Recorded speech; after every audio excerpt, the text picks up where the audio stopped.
E aí, físios, sejam muito bem-vindos a mais uma super aula sobre avaliações no nosso curso de reabilitação funcional em idosos, indo além do exercício.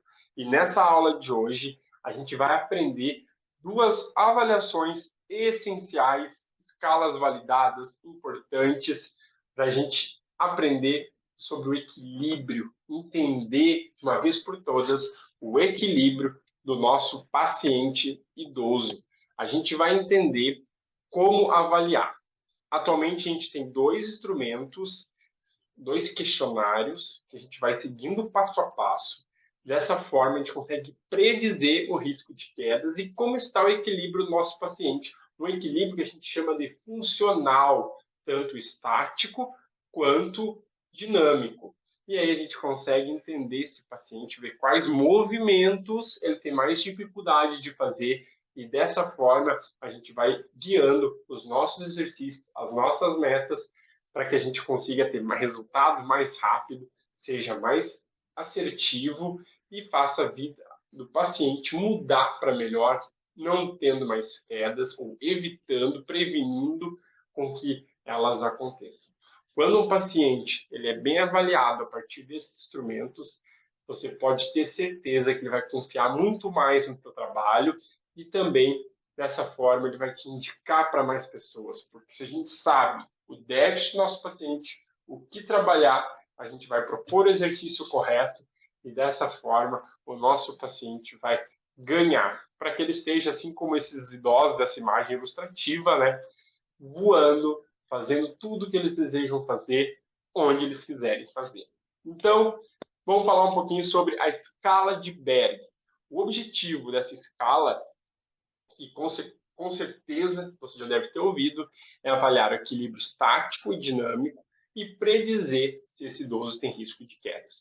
São 14 itens, barbada, no qual tem uma função para o paciente fazer, eu já vou citar cada uma delas, e a gente vai completar de 0 a 4 o quanto o paciente conseguiu fazer, sendo que o 0 foi o mais difícil dele fazer e o 4 ele fez com mais facilidade. Somando os 14 itens, né, de 0 a 4, pode chegar até 56 pontos, no qual, quanto maior a pontuação, como eu falei, quanto mais itens pontuarem em 4, melhor o equilíbrio. Se o paciente apresentar uma pontuação inferior a 45, ele já indica a possibilidade de quedas. Então, juntamente com outras avaliações, outros instrumentos, a gente vai entender as possibilidades, o risco e predizer queda do nosso paciente. Vamos lá para os 14 itens. Então, essa é uma revisão no qual trouxe, né, sobre a escala de Berg, explica o que ela é. Eu vou deixar disponível para vocês esse estudo, descreve o passo a passo, assim como o segundo artigo que eu trouxe ali, que é o Brazilian Version of the Berg Balance Scale, ele traz a validação, a versão brasileira da escala de Berg. Então, tudo que eu estou trazendo para vocês, pessoal, são instrumentos que são aplicáveis aqui no Brasil, são abertos, são gratuitos, estou compartilhando com vocês para que a partir de agora, a partir dessa aula, a partir do nosso curso presencial, onde a gente vai aplicar isso tudo, a gente vai debater, a gente vai somar os pontos, fazer um score, classificar o nosso paciente, a gente vai conseguir chegar a um resultado.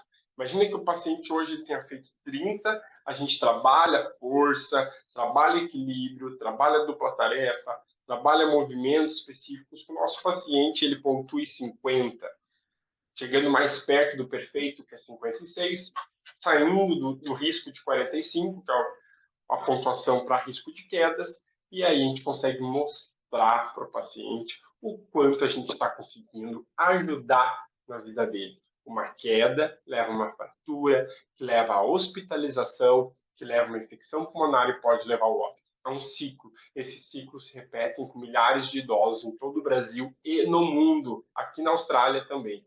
Então, físico, se a gente quebrar esse ciclo, porque a gente fez uma escala gratuita, fácil, em minutos, a gente consegue entender onde agir com o nosso paciente.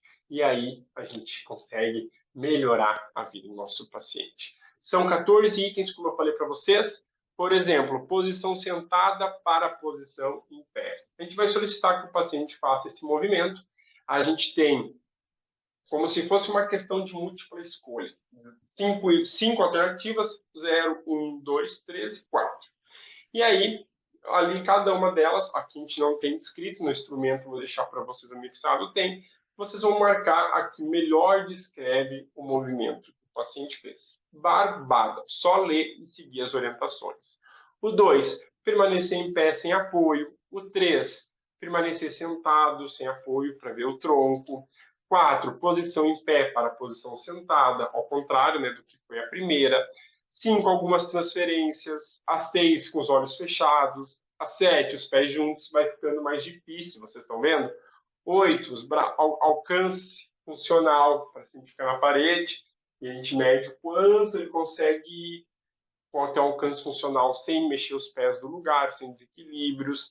Pegar o objeto no chão, virar esse olhar para trás, para ver essa questão de controle, de equilíbrio, se ele tem alguma tontura. Então, quantos itens em um só item a gente consegue entender o nosso paciente, ver o que ele não consegue para que a gente melhore dessa forma a vida dele. Virar em 360 graus, posicionar os pés alternativamente no degrau, bota um, bota o outro. Será que é o esquerdo, o lado direito? Qual está mais comprometido? Por quê? Será que é força? Será que é equilíbrio? Onde está o déficit? Então, tudo isso, um instrumento de 14 itens, ele consegue mostrar para a gente. Essencial, básico para trabalhar na gerontologia e com a pessoa idosa. Então, não excuse, sem desculpa, mais filhos. Vamos começar a aplicar, avaliar equilíbrio estático e dinâmico a partir de agora. Ainda temos o Mini-BEST. O Mini-BEST ele vem do Balance Evaluation System Test. Então, ele mensura o equilíbrio dinâmico também, só que ele ainda tem a mobilidade funcional e a marcha. Então, são dois instrumentos, estou te dando duas opções, e você escolhe aquele que melhor cabe a você, o que você mais gosta, o que você tem mais conhecimento. Lembra que eu falei na aula sobre avaliação, no qual utilizar aquilo que a gente sabe, aquilo que a gente tem em mãos. Então, é uma ótima opção também, assim como o Berg. O mini teste tem um objetivo muito parecido, podendo ser até mais completo. Desenvolvido para facilitar a utilização do instrumento na prática clínica, também na pesquisa. Requer uns 10 a 15 minutos para ser aplicado. E ele apresenta também 14 itens, assim como o Berg. E ele vem de uma versão longa, que era muito mais longa, muito mais difícil de aplicar. Tinha o Best e agora tem o Mini Best, que é uma versão adaptada, mais rápida, prática, funcional para o nosso dia a dia. A gente não pode perder tempo no nosso dia a dia, a gente tem que avaliar o paciente o melhor possível, ser tempo eficiente para valer o investimento que o paciente também está fazendo na gente. Como interpretar? Um score máximo de 28 pontos, assim como o BL, quanto mais pontos o paciente fizer, melhor a sua função. Beleza? Vamos ver os itens? Ele também já foi adaptado, tá? Esse já tem uma adaptação brasileira do Mini-BEST para pessoas idosas. E aí, alguns dos itens são sentado, para posição em pé, ficar na posição dos pés, de pé em uma só perna. Então, cada item, ó, físios, está sendo descrito. Esse artigo, com certeza, será disponibilizado aqui para que você já possa utilizar, já em português, prático, fácil, com todas as orientações que você precisa.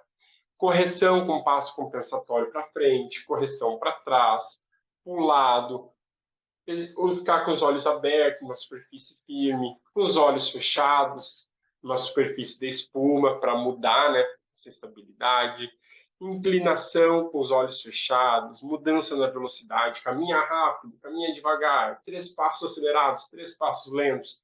A gente consegue ser mais completo um pouco do que o Berg, que não vê tanto essa função de mobilidade como o Mini-BEST. Então, basicamente, a diferença é essa, mas você aplicando um deles, eu já vou ficar muito satisfeito, porque você já vai conhecer o equilíbrio, classificar, quantificar o equilíbrio do seu paciente e ver qual função precisa ser focada.